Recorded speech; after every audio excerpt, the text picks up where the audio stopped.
Alright guys, so I still got the hood open because there's something else I got to do, but not a lot of people know how to do it, especially for the 540s, and there's not a lot of good videos out there that explains it well. So we're going to be bleeding the coolant system. As you guys see on Monday when I posted that edit of me and my buddy Derm doing the upgraded radiator, I got a lot of questions about it. It's an upgraded radiator. It's a couple inches taller, about an inch wider, and it flows up to about 35 to 45% more than OEM. But the biggest benefit is that the cores are billet aluminum and they're welded, unlike the plastic ones that like to crack and break and then leak all over the place like every other coolant line and reservoir in the G30s. But I gotta go ahead and bleed that again. I didn't drive the car today, so it's just been sitting, so I'm going to go ahead and walk you guys through how to bleed the system.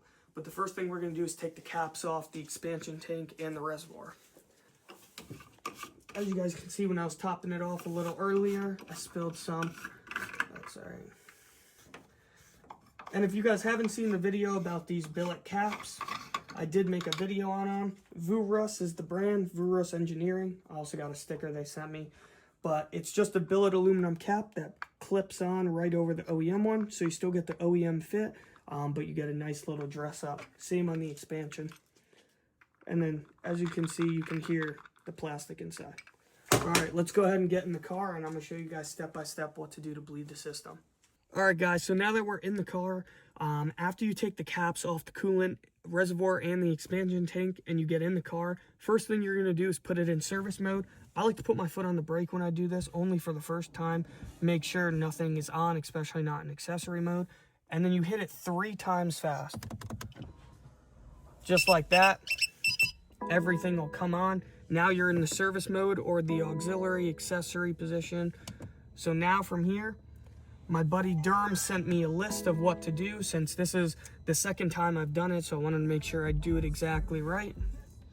So the first thing we're going to do is set the lights. So we're going to go ahead on where the lights are. You're going to go ahead and just turn it to the side. So where the DRL is. Yep.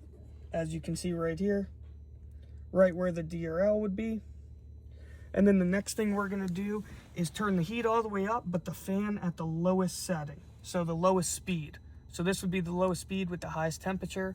Make sure the sink is on as well. And then the next thing we're going to do is I'm going to open my door and we're going to put the seatbelt buckled in. Alright, make sure you pull it tight so there's no slack in it. After that, I'm going to leave my door open and then I'm going to hold the gas for 10 seconds until I hear the pump come on. Ready? 1, 2, 3, 4, 5, 6, 7, 8, 9, 10. And then wait a millisecond or so, and the pump should come on, and you'll hear it humming.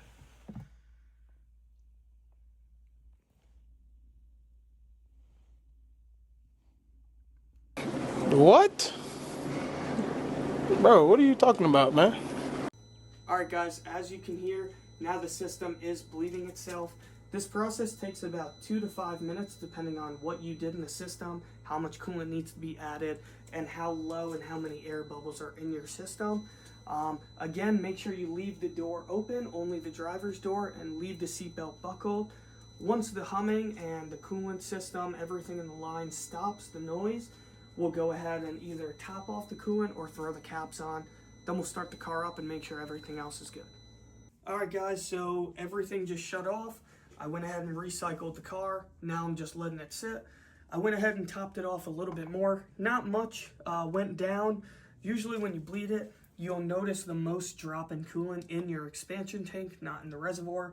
But if the reservoir does go down, just top it off as if it would be the expansion. I threw both caps on. I'm about to start the car, let it warm up for about 5 to 10 minutes and get halfway to temp. Then I'm going to drive it down the road, fill my tire with air, and check it again at the gas station. But should be perfect. Everything went all well. If you guys want the list or more of a step-by-step, I could drop it down in the comments, or I could just send you guys pictures of the screenshot list that Derm sent to me. But yeah, if you guys have any other questions, feel free to text me. You could DM me on Instagram or on TikTok, and you could even leave a comment. But thank you guys.